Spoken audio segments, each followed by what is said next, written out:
Assalamu alaikum, everyone. Um, may I please again reiterate the request to switch off your mobile phones or just turn them to silent. I'm greatly honored to be moderating today's session titled Vistas Unveiled, 3 Centuries of Travel Writing by Muslim Women. We have with us one of the editors of this anthology, Siobhan Lambert-Hurley, and 2 panelists, Muneeza, Shamsie, and Wajiha, Hyder. Let me first introduce them to you so that you can see what substantial work they all have to their credit. Siobhan Lambert-Hurley is a professor of global history at the University of Sheffield, UK. She's a cultural historian of modern South Asia with particular interests in women, gender, and Islam. There is a strong interdisciplinary aspect to her research reflected in her analyses of how different literary genres, including reformist writing, travelogues, and autobiography, have evolved in South Asia in the modern period. From 2015 to 2018, she led a 3-year collaborative project entitled Veiled Voyagers, Muslim Women Travelers from Asia and the Middle East, funded by the Leverhulme Trust.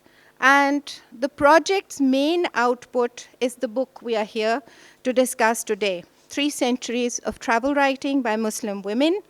Welcome to Lahore, Siobhan.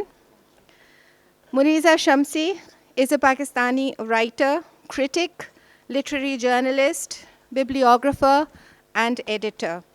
She's the author of a literary history, Hybrid Tapestries, the Development of Pakistani English Literature, and is the bibliographic representative of the Journal of Commonwealth Literature, as well as the editor of 3 pioneering anthologies of Pakistani English literature.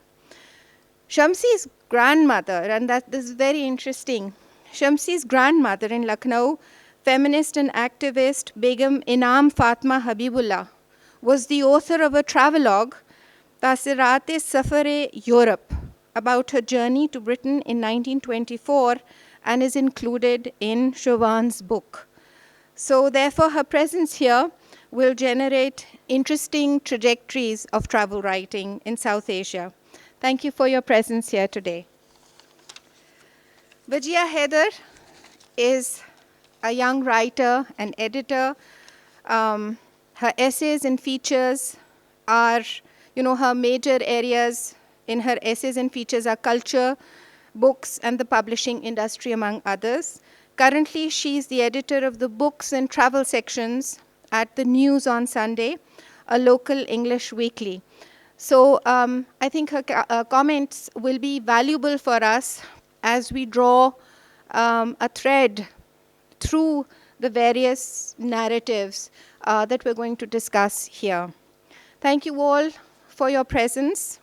We'll be opening the house to questions at the end or near the end of the session. I'd like to begin with asking Siobhan about the picture on the title page.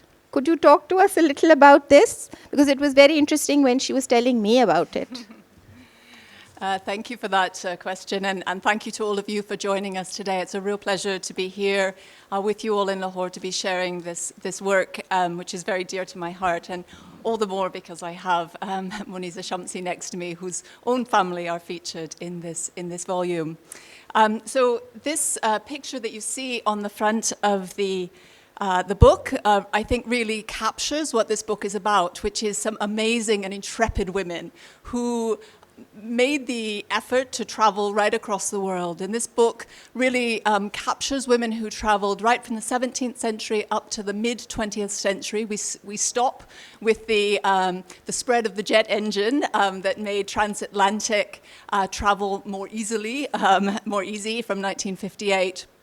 And this picture that you see on the front of the book is actually an image of 3 travelers, 2 female and 1 male, And the one on the far side of the picture here, on the left-hand side from your perspective, is Princess Abida Sultan of Bhopal. And some of you may know that my earliest work, my PhD work, which became my first book, was on the state of Bhopal. And thus, it was really a pleasure to be able to feature that on this book. Next to her is her son, who will be familiar to many of you, I'm sure, as well, Shahryar Mohammad Khan, who was Foreign Secretary of Pakistan, also chairman of the Pakistan Cricket Board. And at partition, Shahryar Mia was studying in London.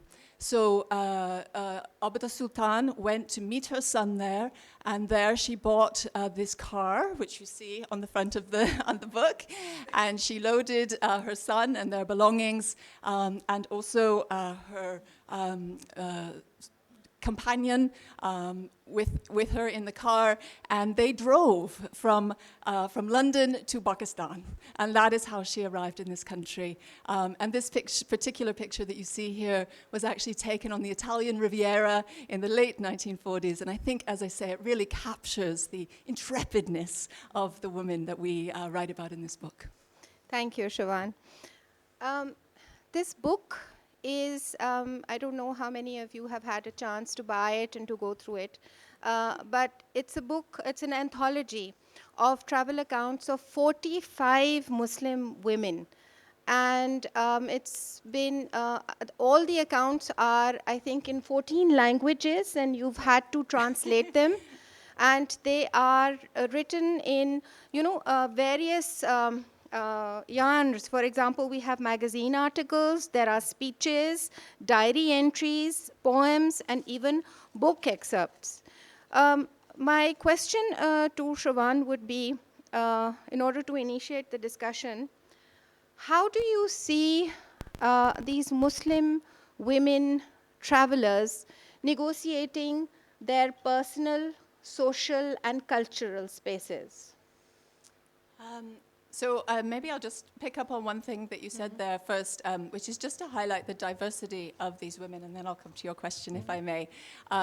We tried to capture as wide a selection of women in this book as we could, and I should say, too, that the women we have a large section who come from Muslim South Asia, but also come from other parts of the Muslim world as well. So when you note that the excerpts are in 10 different languages, they are, that reflects that we have women writing in Arabic and Turkish and Persian and English and German and all sorts of other languages as well.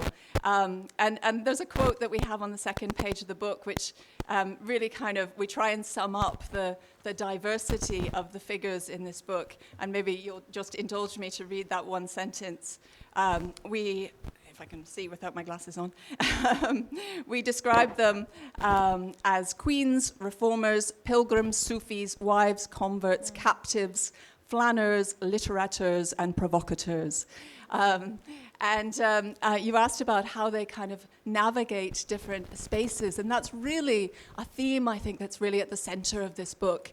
It's thinking about how these women imagine their own spaces, their local spaces, their regional spaces, their national spaces, the subcontinental space, and then also what happens when they come in contact with other areas. And what's quite fascinating, I think, about lots of these women is they traveled with different ideas and purposes. So some of them kind of went away imagining, they travel to other parts of the Muslim world, for instance, they travel on Hajj, and they imagine that through that experience, through meeting with other Muslim women, that they will kind of gain some understanding of being a part of the Ummah.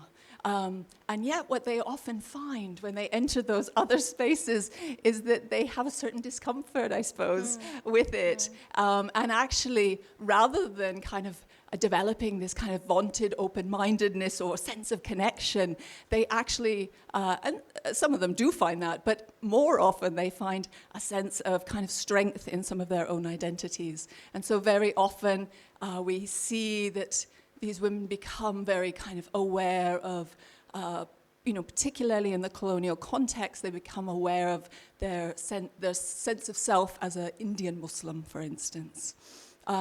So they're navigating these different kind of spaces, and they're thinking about these issues of identity and working out what it means not just to be Muslim, not just to be a woman, but to kind of interact with lots of their other senses of identity as well, class identities, and others as well. Well, thank you. Muneeza, Shamsie, could you tell us if there are any similarities in the way that perhaps Pakistani women writers in English negotiate their social, cultural, and personal spaces with perhaps what Siobhan has said? Oh, okay. No, I think it's very different. What actually struck me about the book is not, I didn't really sort of think in terms of the younger generation because they're all traveling, they all have access to certain degrees of education, they have access to means of travel. What struck me about her book was its enormous span. I mean, my knowledge of women traveling of an early era, well, they were restricted to with some of the people that Siobhan has written about, Atiya Faizi, Sikandar Jahan of Bhopal, the ladies of Bhopal. Of course, there was my own grandmother, who was a feminist and quite something. Actually, I'd like to also say that everyone has forgotten because she didn't migrate, but she actually proposed the women's wing of the Muslim League at the Patna Resolution in 1938, and it was passed. And you'll find it in Sharifuddin Pirzada, but no one else knows of it. But that was after her travels to Europe, where she discarded Parda and she got engaged with, she was already engaged with feminist issues. Even in Parda, I didn't realize, and this was the thing that I realized about this book, that whether you were Parda, whether you were out of it, if you had an inquiring mind, you sort of kind of educated yourself, you looked, you questioned. And what I was amazed at, for example, in terms of history, I was fascinated. Some of these women describe Palestine before the creation of Israel. Some of them describe, a lot of the women, like Halide Adib is one I know, the Turkish lady who comes here. She comes to a women's conference. We had a strong women's conference, a women's movement, which everyone has forgotten. Well, not everyone, but it's not mentioned. They address Parda clubs, where the women are so conscious of women's issues. There are debates about Parda, should there not be Parda? We're talking about the turn of the century.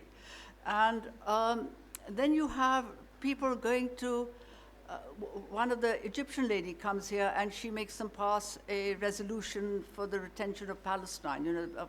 So they discuss Palestine. One of them, Princess Shams Pahlavi, travels, I think, all the way down to South Africa. And and then you have, I'm talking too much. And then you have women describing, one lady on her first aeroplane flight, and she said it's so strange going on a journey and you can't see the landscapes which you pass. And one lady goes on her first subway in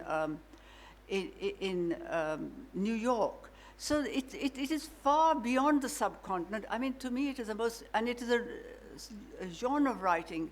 And it is a body of work that has never been given the kind of cognizance it's due. And the women's movement is not just the suffragettes, which is what we hear about. We know they suffered. But at that same time, there was this vast women's movement across Turkey, across India, across the world. And we have Indonesian women also participating in this awareness and in this travel. So it's a terrific book. Actually, I was trying to, pull a thread from the genre of travel writing and Muslim women to the creative writing by Pakistani women or Muslim women. So do you see any similarity in themes or the types of negotiations that they are making?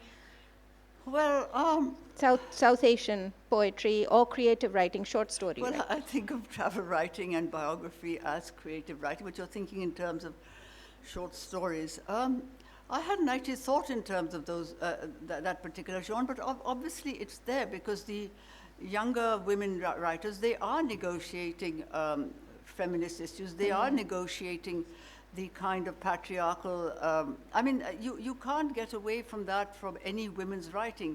If you, by the way, it's quite interesting. If you sit on a jury with 3 men writers, the odds are that the men will like books that you will say, no, no. Or that's, what nonsense is the I've seen this, and what nonsense, look at the portrayal of women, and the men won't get it. So women writers do express their experience of women, so their writing is obviously a continuation of this older generation. What the point is that we don't actually know of the links, and that is the importance, that you have to know your history. I mean, you have to know what your past is in order to foresee your present and your future. But yes, creative writing is very engaged and very much a part of what these books are. If I may just add something to that too, I mean, one of the things that I think really defines a lot of the women who write in this book are their interest in other women. Yes. And I think probably that carries on into some of the creative writing that, that you're speaking about as well. You know, wherever they go, they're interested to understand how women are negotiating the constraints that they face in their own societies, and they comment on that. So, I mean, one thing about writing about travel writing is obviously you're constrained by literacy. So most of the women in this book, you know, not all of them, but quite a lot of them are enabled by privilege. That goes without saying. But the people that they talk about, the people they describe, and the people they travel with, who are their companions on this journey, very often come from other social groupings and educational groupings as well. And so through their eyes, we're able to kind of capture that. And I think that's really seen in one of the authors we look at is called Begum Sarbalanjung, who may be familiar to some of you. She talks about seeing the world through the eyes of a woman. So the idea that there's a distinct female perspective, and part of that is about capturing the experiences of the women they meet. There's one thing I just like, not English writing so much, but among an earlier generation. I mean, the kind of work that Ismat Chughtai and even, gosh, when I first, because I was always taught, you know, that this is Angrezi and it's bad and it's this, you know, you've always thought you were taught English, but you were also had to behave properly like a good Desi girl. I mean, we taught all this good Desi girl, and then suddenly Fehmida Riaz appears on TV. I was blown away by Fehmida Riaz. I mean, what she was saying, gosh. And Ismat Chughtai, you didn't have Anglophone writing of that caliber, of that kind of boldness. Rashid Jahan. Until later on, the younger generation is tackling those issues, so that is the difference. You know, they're not going to be held back. So that has changed. Before I come back to what you said, and we can delve deeper in through the book and its individual narratives, Wajiha, can you, you edit travel writing. So can you tell us what has changed, or any peculiarities or the negotiations? Do you have women writing about their travels today? You know, actually, as I was discussing this with you earlier, I was when I was reading this book, it's funny how I actually realized that there are not a lot of women writers who are actually writing about travel nowadays. Like, I do have a lot of wonderful writers who are still writing, wonderful women writers, but not as much. And as far as as far as differences are concerned, there are differences because, you know, these women were writing, you know, all those years ago. These women were writing about, they were sort of weaving personal narratives into the social and the cultural issues of those times. And nowadays, what I mostly get is, you know, I went there and I saw this, and it's beautiful, expressive writing. But those women were writing more about, you know, they were actually writing, you know, diary entries. And they were writing like these, like the Fezi sisters. They were writing to their sister, and those letters, they were writing letters to their sisters. And those letters were then, they were turned into a book. They were, columns. So yeah, exactly. So I don't see that kind of writing anymore, or maybe, you know, I've just been editing for the last 3 years. So there are, I think, you know, there should be more women writers, you know, who are actually writing about travel, you know, as in writing about travel, not just we went there and we saw this and it's so beautiful. So it's Well, like, you know, Just add a point. yes. Sorry, I've got something to say on everything. I just think that's quite interesting. I just wanted to flag that, we very consciously focus this book on travel writing as opposed to travelogues. And I think that's because so many of these terms, the term traveler, the term travelogue, the term, that they really have been kind of defined in male terms, I suppose. And so we really wanted to kind of complicate that and really move away from those kind of masculine qualities that are attached to those terms. And actually, there's, in the time that we're covering in this book, the late 19th and early 20th century that we do before as well, there's lots of men who are writing exactly in the genre that you're saying, these kind of very dull, actually, travel accounts. And they become very formulaic, actually. The accounts of, there's 1 million accounts written by men who go to study in Europe in the late 19th and early 20th century. And they're just like that. I saw this, and there's almost like a path, as if they're like walking through London on a particular path. Yeah, I went to Paris, I saw the Eiffel Tower. And Exactly. And I think what we get by kind of thinking about how we expand this genre is it enables us to bring in these other kinds of writings which don't necessarily fit those kind of standard ideas of travel writing, and it enables, what these things, these writings do, I think, and you've really identified that, is they're as much about the self as other. So it's a lot about kind of using that mirror of the other to kind of think about one's own self and identities. Yeah, and I just wanted to add something. The things that I'm getting even now, the articles that are written by women that I get, they are just I don't get a lot of articles, but the ones that I get, they are so, the way they write, it's just so expressive, and the words are so, and it's just so generous, and it's the words that they use, it's just, it reads like a story, most of these articles. And the way they express things is just completely different from, of course, it's just my opinion, and it's not a universal opinion, but that's what I have felt in all these years of tackling these. One of the reviews I've read about your book, it was interesting because it stated that the females writing the narratives were seeking for a Muslim sisterhood outside of their bubble. So how far do you think this is true? I think that's true of some of the authors, for sure. I mentioned before the author Begum Sarbulanjung, and she was very consciously searching for this kind of sense of Muslim sisterhood. She travels from India, from Hyderabad particularly, and she goes and travels around various parts of the Middle East, ultimately going on Hajj. And when she's there, she kind of has this sense that she's going to fulfill a kind of pan-Islamic ideal. And that's kind of the vision she travels with. Once she gets there, she finds that really hard to sustain, actually. And there's a wonderful, wonderful passage. It's one of my favorites in the book, actually, where she talks about going to the bathhouse in Damascus. Yes. And I don't know if you remember this one, too. Yes. I don't have it at the tip of my fingers. I'd read it, but let me summarize it very quickly. Is she talks about going in, and before she has left India, she's tried to gain some facility in Arabic. And throughout her narrative, which is in Urdu, she intersperses it with this kind of functional but broken Arabic, I would say. And we've tried to keep that quality in the translation. And she goes into this bathhouse and she thinks, oh my God, all these women have no clothes on. I'm just going to stand here in the corner until they all leave, and then I can have my bath. And then these women come up to her and they start taking off her clothes. And she's going, hey, what are you doing? Don't take my clothes off. And she gets very heated about it. And they say, come on. And they kind of pull her in. And she's trying to hold on to this tiny towel. She says, this towel's not enough to cover cover my modesty. And she's trying to hold this towel over her. And then they take her into the Turkish baths, and she says, "They're tyrants. The floor is so hot, it's burning my feet."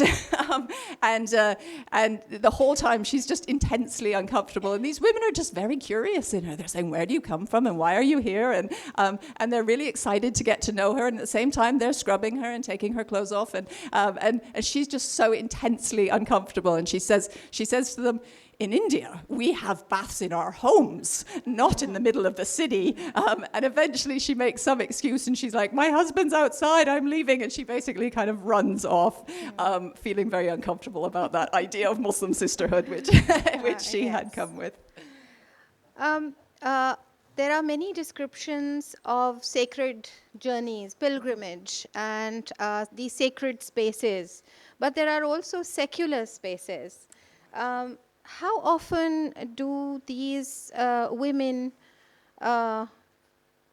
write in their narratives about these sacred spaces and their pilgrimage? What is their perspective in writing on these spaces? Are they different from the normal narratives that we come across?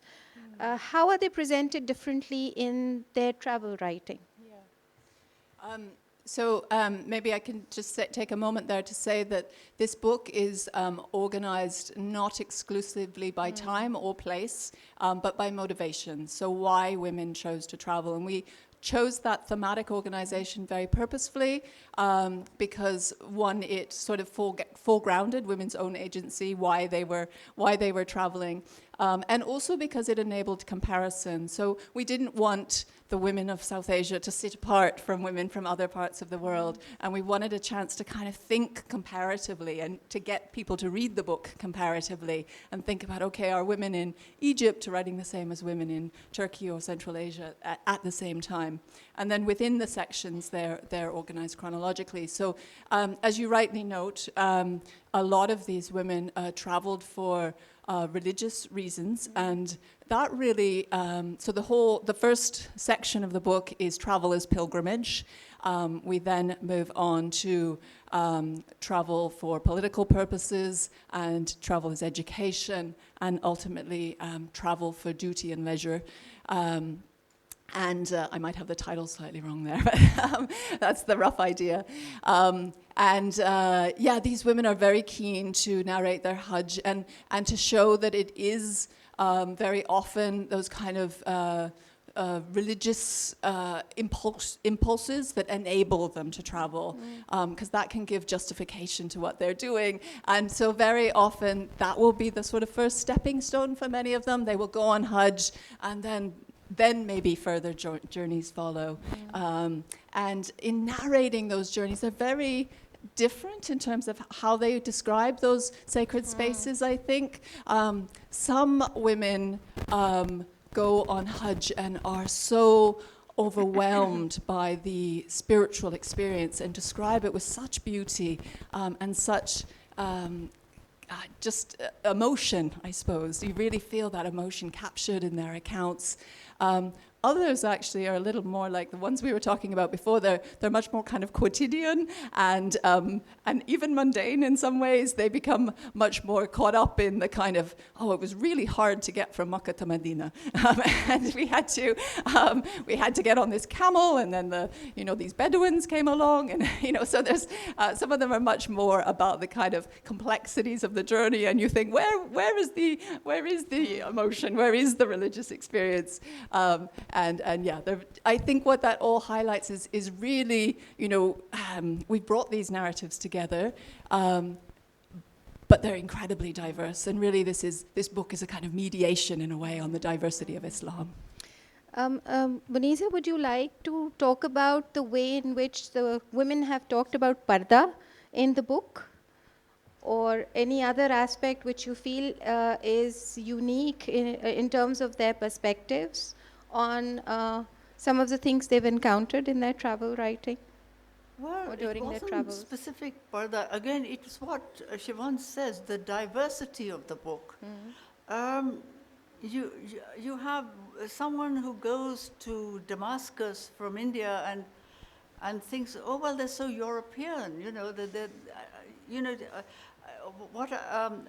one person goes to England, I think, goes to Europe, and feels rather odd being able to, or not uncomfortable, not being chaperoned, not thinking it's nice. And yet in other places you find them admiring parda. So, well, there were so many other aspects. I've already mentioned the travel aspect, the difference of cultural response. I think Sikandar Begum, I think when she goes on Hajj, she comments on Arab culture, and there are a lot of things that she doesn't quite approve of. You get Turkish person saying, well, the Greeks are very nice, but they really don't have the same sense of hospitality. You give them, they're not going to give it to you. There's one, I mean, I love the differences, and there was an immensely visual aspect to it. The descriptions of the place is so beautiful, their lovely trees, their parks, and then at some point, and there's one lady who's driven out of Turkey, who thinks Turkey is terrible. They've had political problems, and that's also fascinating to me. Pre-Ataturk Turkey, post-Ataturk, in the middle, people getting persecuted. Anyway, then she goes to Europe, where people are not particularly kind, and and she comes back and she says, well, Turkey is a minus, and so is Europe, So, you're kind of, and this again, this business of being in the middle, or that was something that also fascinated me, being a little different to the norm, either here or there. And there was that other wonderful description, I think, again, of a Turkish or an Arab lady. She goes to America, and they say, oh, welcome back to America. And she said, but I'm not American. They all look at her and say, what? So this kind of rejection of otherness and this assertion of not otherness, I found that very interesting in this book. And I think it really, actually, yes, the question I wanted to ask was, how did you choose these texts? Because there's some in Persian, some in Urdu, some in Turkish, and you had two translators working with you, Daniel and Sunil. But how did the three of you come across these texts? So maybe the first point to make is we have three editors, myself and Daniel and Sunil, but actually we worked with an enormous team, and that's the only way that you could do a book like this in order to capture the kind of diversity of experience and diversity of writing. So we actually worked with a number of academic specialists who worked on literary traditions in all different parts of the Muslim world. And in some cases, for instance, in Central Asia, and also Egypt for that matter, we kind of had this idea that there must be sources and we must be able to find them in certain places. All three of the editors are actually specialists on South Asia, but we kept thinking, well, we know where we'd find these places in South Asia, maybe we can find them there. And they simply didn't exist in the places we thought, nor did they seem to exist in anywhere else. So there's gaps, and that's because there actually seems to be gaps in terms of where travel writing is being produced. So we're very grateful, not just to my two fellow editors, but to this wide team that worked with us on this project as well. I think when we started, we wondered, would we have enough for a book? And so we started with this kind of inclusive-ness, this idea that, okay, excellent, let's just keep searching and finding things, and we'll kind of bring things in. And some of you may know that the book I did before this was on the history of autobiography or autobiographical writing in South Asia, in Muslim South Asia. And in the course of that, I did, a lot of my research has focused on family collections, private collections, and what is kept within families. So I had this kind of a set of travel narratives that people had shared with me that had been kept or shared within their khandan. And then at the same time, Daniel was working on his own PhD dissertation, which was on travel writing. And he'd looked at a lot of published texts. So we thought, okay, well, we'll mine this set of resources that we've kind of looked at before, and then we'll keep searching.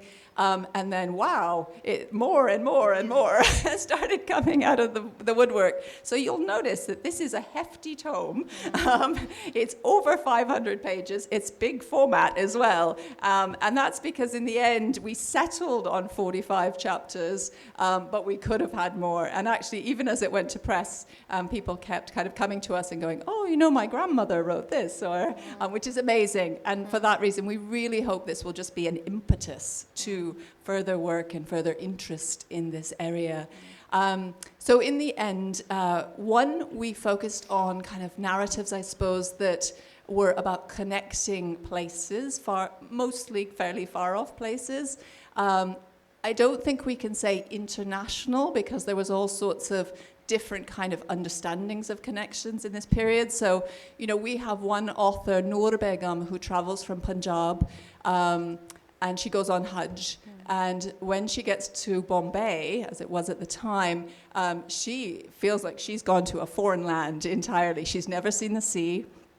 She's certainly never been on a boat, and gosh, does she get seasick. And she really sees Bombay as like a foreign land, as it were.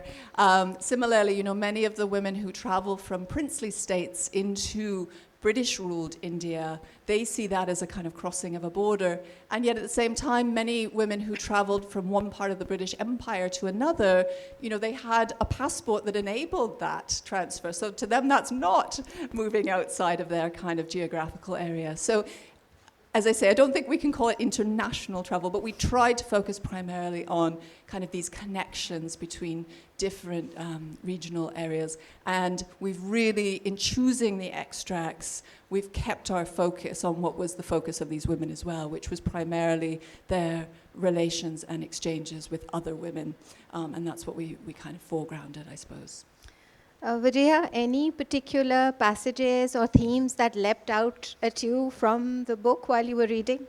Yeah, exact. I was actually, just as Muneeza said, it was the thing that really struck me with this book, that the many different things that these women were talking about.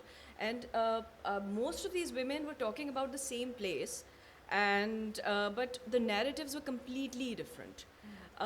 Which I found, which was extremely interesting to me. And another thing that I wanted to ask you about was, so most of these women that we have mentioned in this book is these women are basically, they come from privileged backgrounds, from you know, they have wealth, they have the means to travel. The means to travel and also the means to write. I the think means that's to very write, exactly. So how do we keep those women in mind who traveled with them, but they did not have the means to write? They weren't literate enough, or I mean, or they did not know how to put their thoughts, and you know, they could not really articulate their thoughts. So how do we keep those women in mind, and how do we who didn't have these means?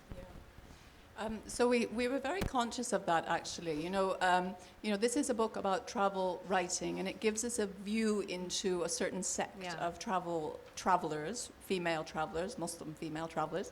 I'll keep expanding that.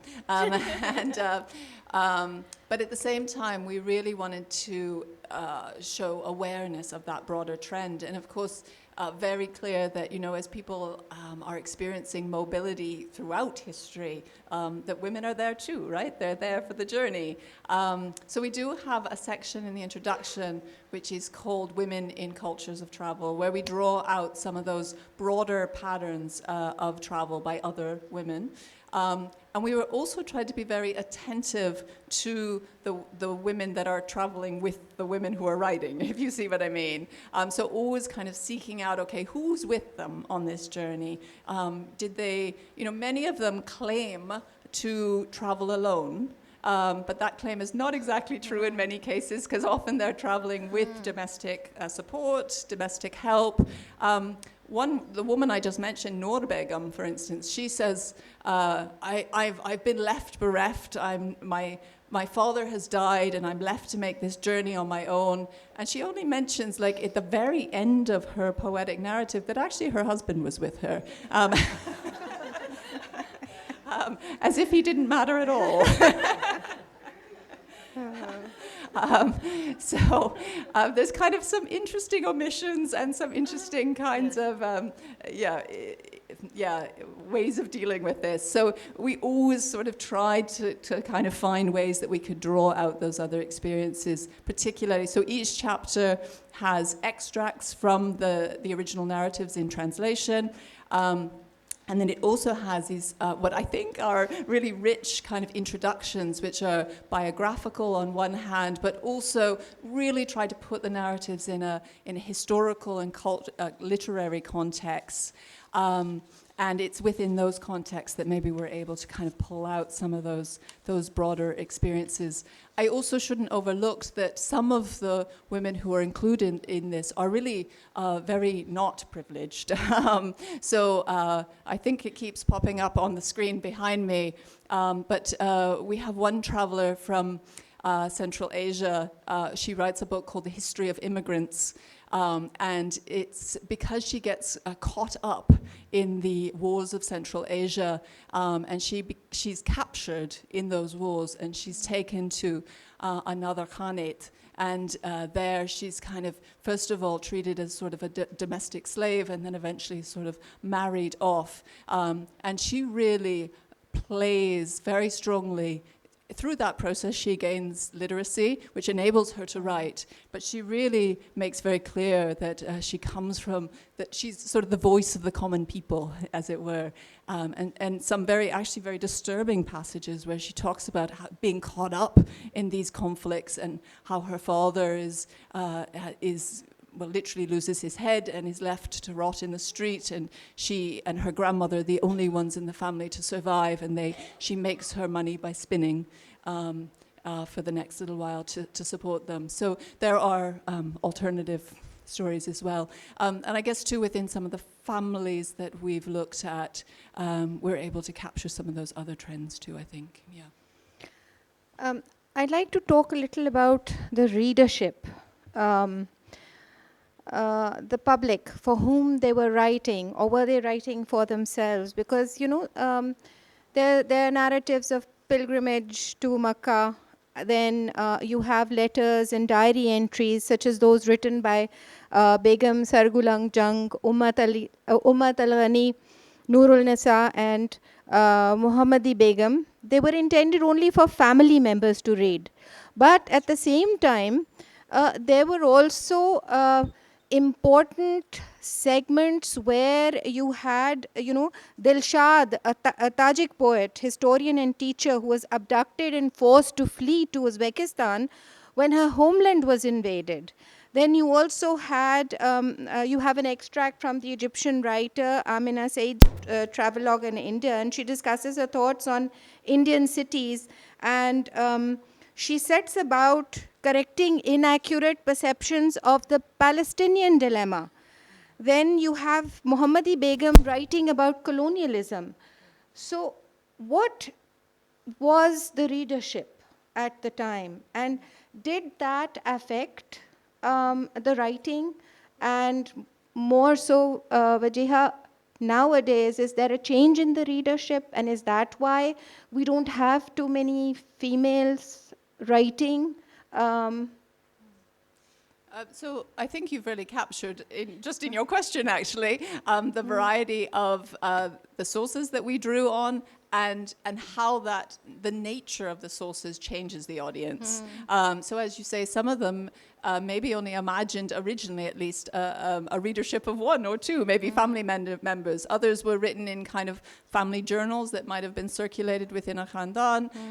A lot of others wrote for women's journals, so they saw themselves as writing for other women in a kind of female space.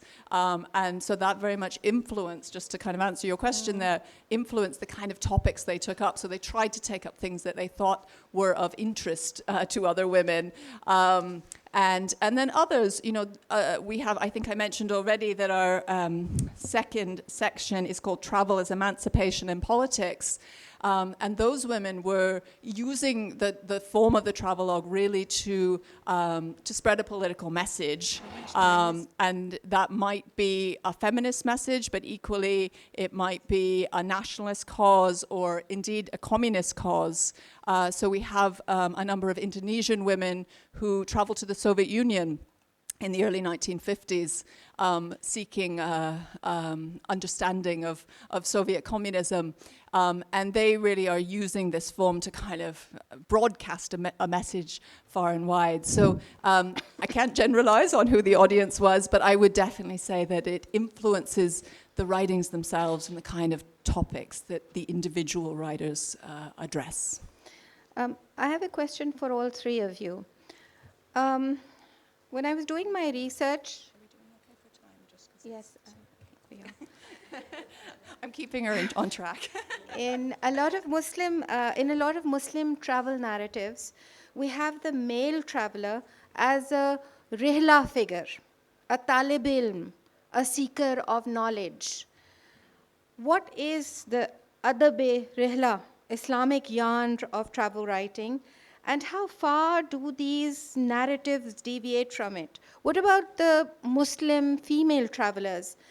Are they narratives of eyewitness accounts, or are they also knowledge seekers, like the Muslim male travelers?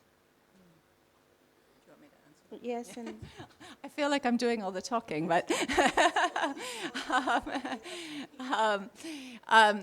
so yeah, very, very much this concept of kind of travel as education, I suppose, comes up very strongly. And what's quite interesting actually is there's this phrase which we see in Ibn Battuta, for instance, where he talks about travel as a means to success or victory, and how your world will be expanded, your knowledge will be expanded, and that will come through travel. And this sort of quoting of various extracts from the hadith and that sort of thing. I think travel as a means, not as a means to an end, but as an end in itself. An end in itself, absolutely, yeah. And what's quite interesting is that while we see that in those kind of early travelogues by men, that concept gets reworked in the late 19th century. So we see a lot of these women authors actually using that very same phrase. One example is Sultan Jahan Begum of Bhopal. She uses this very phrase and she quotes Ibn Battuta and says, I am also doing rihla, but she's understanding it, as I say, a kind of reinterpretation of that, I think, in the colonial context. So she's, seeing it as a means, as you say, kind of travel as a means in itself, but also as a way to gain education. So I should stress that in the section on travel as education, part of that is kind of formal education. Sometimes it's people going to travel to study at universities abroad or otherwise. But for some, it's a much more informal process, and it's kind of really engaging actually with that concept, I would say. So, Muneeza, do you think that they are seekers of knowledge, or are they eyewitness accounts, or somewhere in between? Well, it keeps coming back to me, and I might be wrong, that, for a man to travel, if you want to go somewhere, well, okay, it's a right. For a woman, it's not a right. So whether you seek knowledge or whether you just go, I think it's a privilege. And so your whole perception would surely be different to someone who thinks there's a right and I'm going to seek knowledge and to someone who thinks, well, let me see what I can get out of it, or what am I going to learn from it. This is what I see. I'm just talking at the top of my head. I might not be right. That's wonderful. Wajiha? I think they have actually answered this question. Yeah, but I think, the best kind of accounts that I've received are from people who actually travel for the sake of travel. Yeah, of course, there are people who go for education, and then they express their whatever they see and whatever they're experiencing. But most of the more interesting ones that I get are from the ones who are actually traveling for the sake of travel. And of course, it's a privilege. Of course, that's like goes I've beyond. been told we have 5 minutes before the Q&A session, so I'd like Siobhan to read from her book any particular favorite one out of all the book, and any other passages you would like to share with us. Okay, I have so many favorites in this book, and I told you a little bit about the one in the bathhouse already, which is definitely one of my favorites. But I think I'll take one from a woman called Rahil Begum Shavani, who went on a pilgrimage in the early 1920s. And why I love her writing so much is, one, she's incredibly acerbic, so incredibly critical of just about everything. But also really witty. And so there's a real kind of humorous quality to her writing. Now, let me see if I can, I've forgotten my glasses over there, so we'll see if I can get through this. But let's see. Hold on, 1 second. Oh, so I also like this one because having finished this book, I'm now working on a book on food history, and I'll be speaking about that in the Forgotten Foods panel tomorrow. But this is also about food, so it kind of fits with both of my interests. So this is from a section which we've called On Luggage. And she says, let's see, where can I start? One of the women, so she's talking about speaking to other women within the kind of first-class passage on a Hajj ship. One of them asked me how much luggage I was traveling with. I replied that we had 4 boxes, 2 trunks, and a roll of bedding. What about your cooking supplies? She said. They're all stored in the luggage, I said. One asked how many food stores I had brought. None whatsoever, I answered. Of course, on the advice of others, I had brought with me a can of ghee, but I've since heard that we'll have to pay a tax on it. So I'm thinking I'll just distribute it to the other passengers and avoid the headache of haggling over the tax. When the women heard this, they began whispering agitatedly amongst themselves. One spoke up to ask if I was really so concerned about a single canister. We alone have 4 canisters with us, plus 2 sacks of wheat flour, a sack of rice, a sack of dal, spices and seasonings, and so on. I asked her, what sort of disaster was she expecting that she would bring so many supplies with her? She replied, Sister, we wouldn't be able to bear eating Mecca Sharif's stinking ghee for a single day. Why? Aren't the residents of Mecca human too? Human or not, everyone has their own habits and tastes. We'd rather eat boiled food than their ghee. Even if we have to go without food for 4 days, we won't put that ghee in our mouths. To which I replied, well, then you yourself should take my canister of ghee. I will eat that sticky, rotten ghee instead. She went on, the wheat there is so bad it clogs up your intestines. And she then proceeded to trash every single grain of wheat in Mecca Sharif. There were about 20 women there, each of whom took turn to sing the highest praises of the items that they'd brought with them, and to try to scare me by impressing upon me my impending suffering.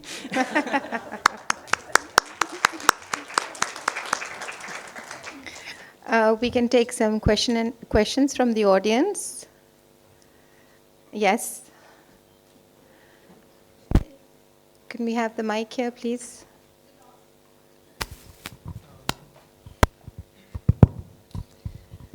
I just raised my hand because my arm was longer, but it's my niece who wants to ask you a question, Siobhan. She's an avid reader and a future author as well, so as a Muslim author, I think it'd be really nice to hear from her as well. There you go. Okay. So I have a nice question for the related to the book. What is the goal you are trying to reach by exposing these diverse narratives of Muslim women to the world? Thank you. That's a fantastic question. So I guess there's different objects in writing a book like this. On one hand, you probably heard at the beginning that my official title is Professor of Global History. And within global history, as a kind of subdiscipline, these are not the kind of stories that are seen as part of that history, you know? When we talk about travelers or we talk about global history, too often the protagonists are white men, essentially. So in some ways, we hope to reach those global historians and people interested in kind of global travel and global change to try and show them that there's a different perspective and a gendered perspective that you can get through these. At the same time, these are narratives very much forgotten in the literary traditions out of which they came. And I think that's kind of indicated in the long search that we often had to go through to find them. So I mentioned Noor Begum's narrative before. That was published in Punjab in the early part of the 20th century, and it went into multiple printings. But I suspect none of you have heard of Noor Begum today, even though she wrote in poetry, actually. Her narrative is entirely in poetry, and it's a beautiful piece of Urdu literature, and yet she's so often forgotten. So I think we're also trying to bring these women back to the literary traditions out of which they come.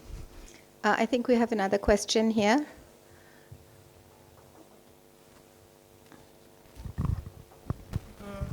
The only thing I want to say is that I agree with the fact that there should be more women writers, because in the Far East and Asian countries, men dominate everything.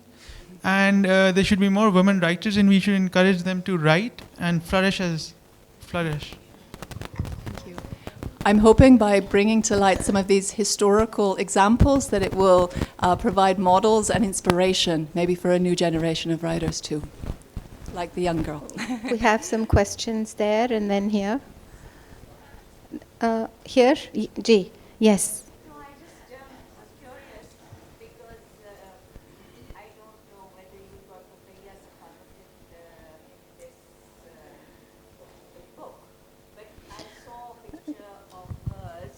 Sorry, I didn't quite catch the name, sorry. Ruqayya Sakhavat. Oh, Ruqayya. Yes. Yeah, sorry, I didn't hear you. So I was just wondering which excerpt you had, because I have just read The Sultana's Dream. Ah, yes. And so, that is another genre altogether. So I was just curious. Yes, Ruqayya Sakhavat Hussain. I was wondering whether this was a travel, clearly a travel excerpt. Yeah, so she wrote a fascinating travel account, very not well known, as your question probably suggests. We know her for Sultana's Dream, and we know her maybe for some of her work that has been translated from Urdu, or you maybe read it or in Bengali, sorry. But she also, in a local magazine in Bengali, she wrote an account of a journey that she took with her husband in the very early part of the 20th century when they traveled into the Himalaya, so up to Darjeeling.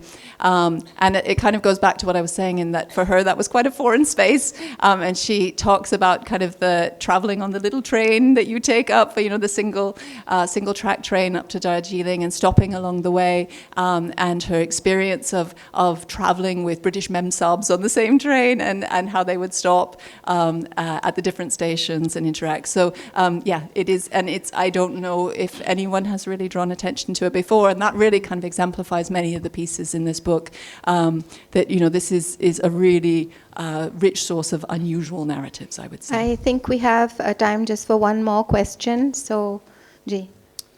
Good evening, everyone. Good It is a evening. pleasure having you all here.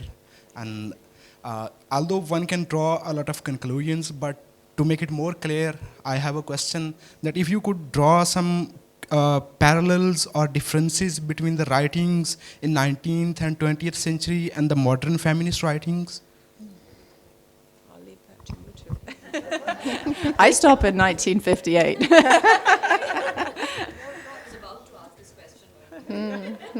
Now you can answer it. G.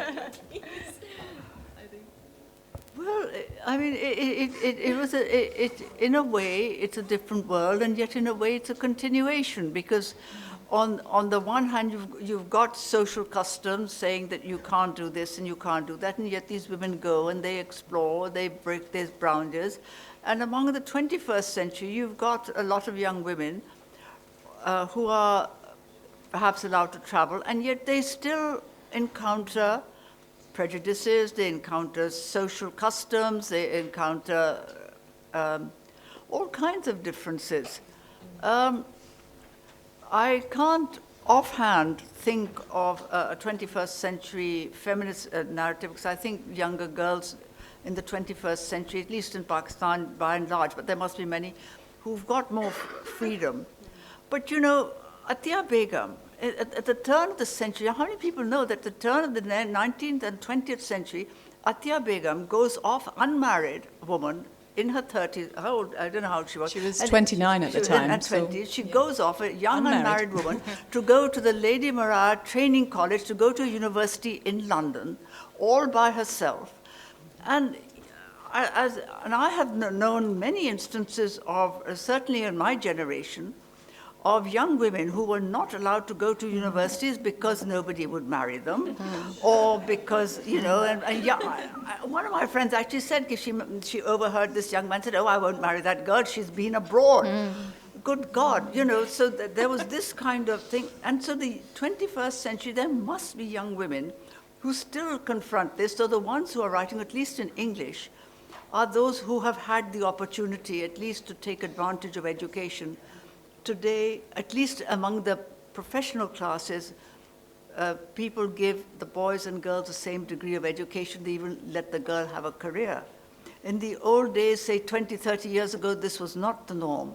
So that has changed. But whether it has changed to other people who don't belong to these kind of professional families who are now looking for economic opportunities, we don't know, and especially, particularly, incidentally, in the diaspora, which is another interesting thing, because in the diaspora, the parents try to hang on to the customs of another time.